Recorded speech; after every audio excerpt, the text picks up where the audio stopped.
Assalamualaikum warahmatullahi wabarakatuh. Halo teman-teman mahasiswa, apa kabarnya? Semoga semuanya dalam keadaan sehat dan berbahagia. Video kali ini merupakan video pertama dari mata kuliah Manajemen Keuangan dengan pembahasan overview manajemen keuangan.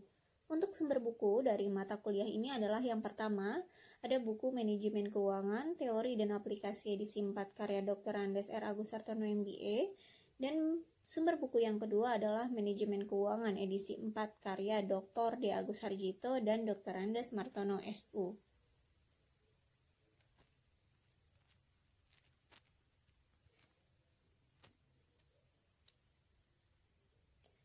Manajemen keuangan atau dalam literatur lain disebut dengan pembelanjaan didefinisikan sebagai segala aktivitas perusahaan yang berhubungan dengan bagaimana memperoleh dana, menggunakan dana, dan mengelola aset sesuai tujuan perusahaan secara menyeluruh.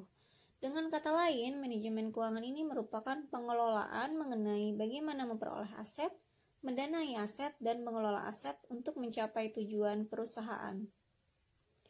Nah, kemudian pertanyaannya, apa sih tujuan perusahaan itu? Secara umum, tujuan perusahaan ada 3. Yang pertama, tentunya mencapai laba maksimal. Mencapai laba maksimal ini mengandung konsep bahwa perusahaan harus melakukan kegiatan secara efektif dan seefisien mungkin. Kemudian yang kedua, memakmurkan nilai perusahaan. Memakmurkan pemilik perusahaan ini sangat erat hubungannya dengan kemampuan perusahaan memperoleh laba.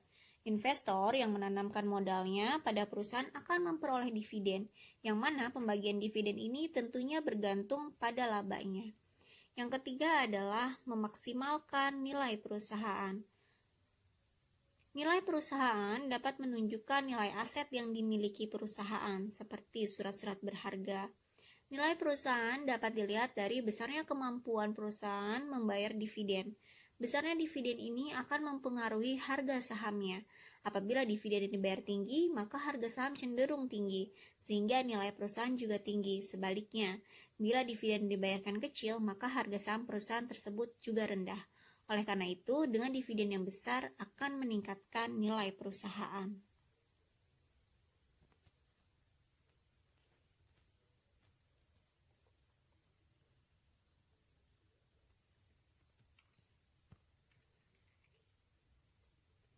Fungsi manajemen keuangan.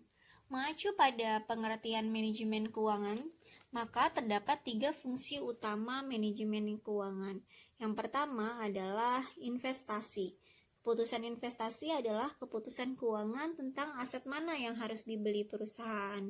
Investasi secara sederhana kan diartikan sebagai penanaman modal perusahaan. Tentu penanaman modal ini bisa pada aset real dan juga pada aset finansial. Nah, teman-teman pasti masih ingat dong, aset real itu apa dan aset finansial itu apa? Ada ya di mata kuliah pengantar akuntansi. Nah, aset real itu adalah aset yang dapat dilihat secara fisik. Contohnya seperti apa aja? Seperti land, building, vehicle, komputer, gitu ya. Nah, kemudian aset finansial ini berupa apa aja? Berupa surat berharga seperti saham dan juga obligasi.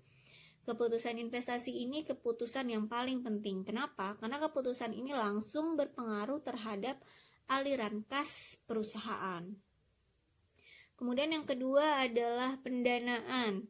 Keputusan pendanaan adalah keputusan keuangan tentang dari mana dana untuk membeli aset tersebut berasal.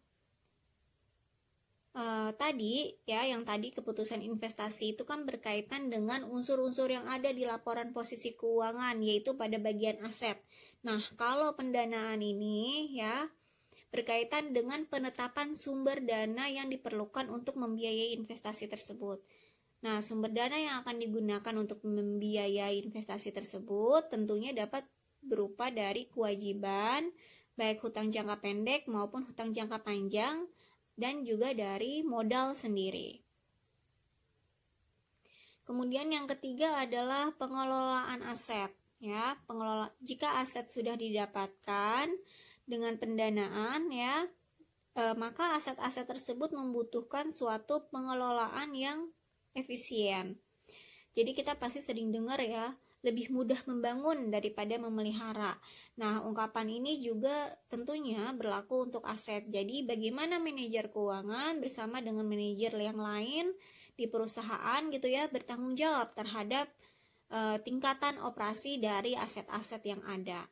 Jadi kalau kita ngomongin tentang fungsi manajemen keuangan, kalian langsung mengilustrasikan laporan posisi keuangan. Kalau ngomongin keputusan investasi, ya tentu berkaitan dengan aset ya. Kalau ngomongin keputusan investasi berkaitan dengan aset. Kalau ngomongin keputusan pendanaan berkaitan dengan unsur liabilitas dan juga ekuitasnya. Ya, berasal dari mana dananya? Dari hutang jangka panjang kah? Dari hutang jangka pendek atau dari modal sendiri? Nah, kemudian berikutnya adalah pengaruh berbagai disiplin ilmu terhadap manajemen keuangan.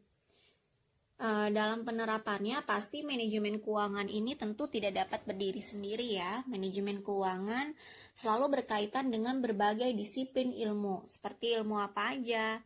Tadi kita udah ngebahas laporan posisi keuangan ya, laporan keuangan. Tentu berkaitan dengan ilmu akuntansi.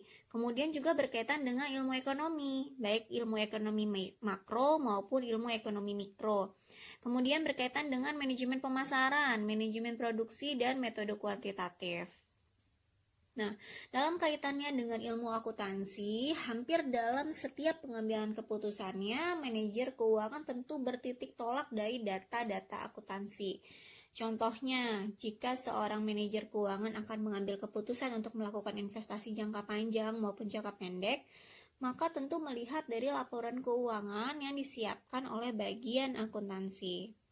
Nah, kemudian yang kedua, tadi kan saya katakan bahwa berkaitan juga dengan ilmu ekonomi ya, baik ekonomi makro dan juga ekonomi mikro ya. Ilmu ekonomi makro ini sangat bermanfaat, terutama dalam mempelajari perilaku pasar secara makro. Seperti yang kita ketahui ya, bahwa kebijakan baik fiskal maupun moneter tentunya mempunyai pengaruh yang besar terhadap kegiatan perusahaan. Contohnya aja kebijakan fiskal dari pemerintah ya terkait dengan menghadapi pandemi COVID, yaitu tentang pemerintah menerbitkan PMK 86 tentang insentif pajak untuk wajib pajak terdampak pandemi COVID. Nah, itu dari sisi fiskal ya, dari sisi pajak. Kemudian berkaitan dengan kebijakan moneter selama pandemi ini, pemerintah menurunkan kebijakan suku bunga acuan. Yang namanya kebijakan atau peraturan ini kan tentu harus sifatnya harus dipenuhi atau dipatuhi atau ditaati oleh perusahaan. Ya, jadi jelas ya bahwa kebijakan makro dari pemerintah ini tentunya akan berdampak pada kebijakan internal dari suatu perusahaan. Itulah sebabnya kenapa disiplin ilmu ekonomi makro ini berpengaruh terhadap manajemen keuangan.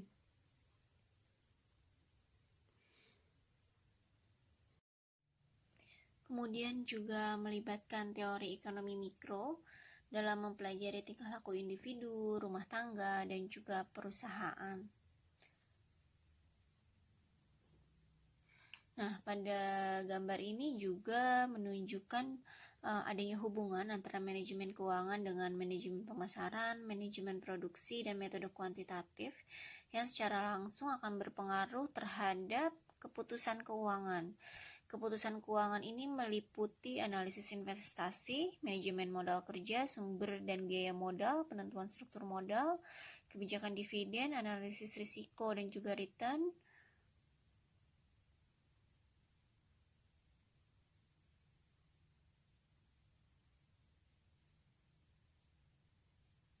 dengan tujuan akhirnya yang dicapai dari keseluruhan keputusan keuangan tersebut adalah memaksimumkan kemakmuran pemegang saham melalui maksimisasi nilai perusahaan. Kemudian tujuan dari manajemen keuangan ini kan untuk memaksimumkan nilai perusahaan ya. Maksudnya untuk memaksimumkan kemakmuran pemegang saham yang diukur dari harga sahamnya. Nah, berikutnya adalah hubungan antara manajemen keuangan dengan fungsi-fungsi secara skematis dapat digambarkan seperti ini ya.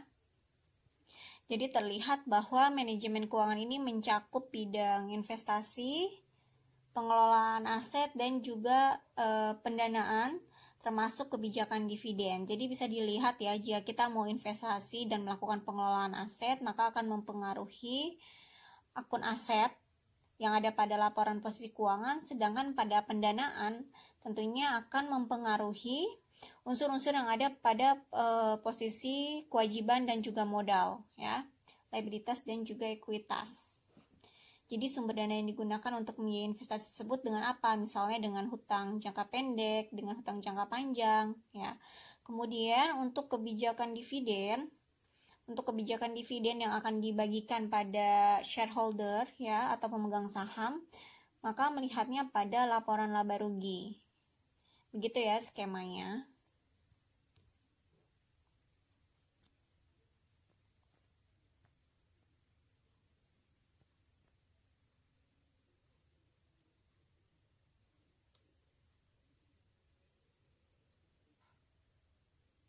Nah, kemudian berikutnya sumber dana perusahaan. Secara skematis, sumber dana perusahaan ini dapat dibagi menjadi dua sumber. Tentunya ada sumber eksternal dan juga ada sumber internal. Sumber dana eksternal ini adalah sumber dana yang berasal dari luar perusahaan. Artinya luar perusahaan itu apa? Dana tersebut tidak diperoleh dari kegiatan operasi perusahaan, melainkan diperoleh dari pihak lain di luar perusahaan.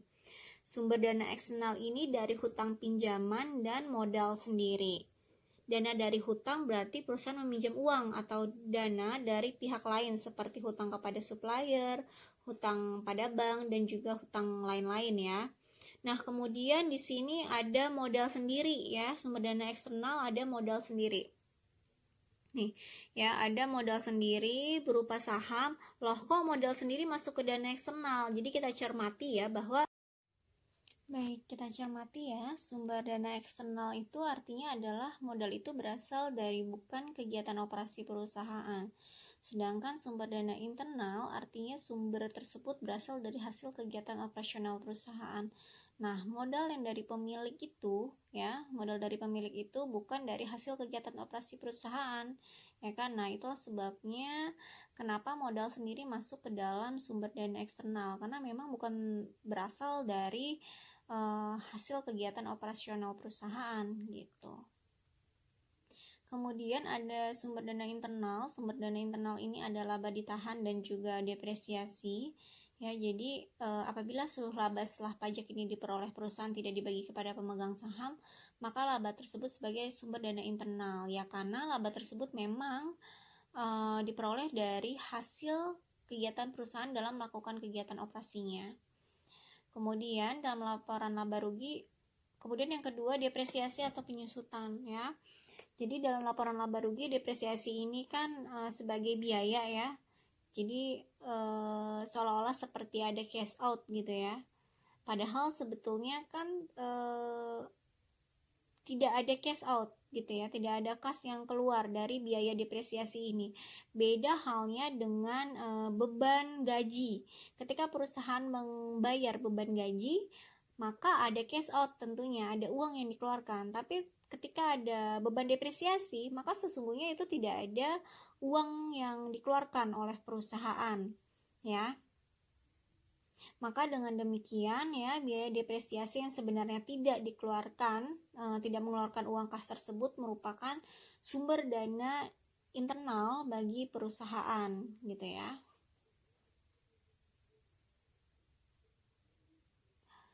Oke teman-teman, demikian overview atau gambaran dari manajemen keuangan.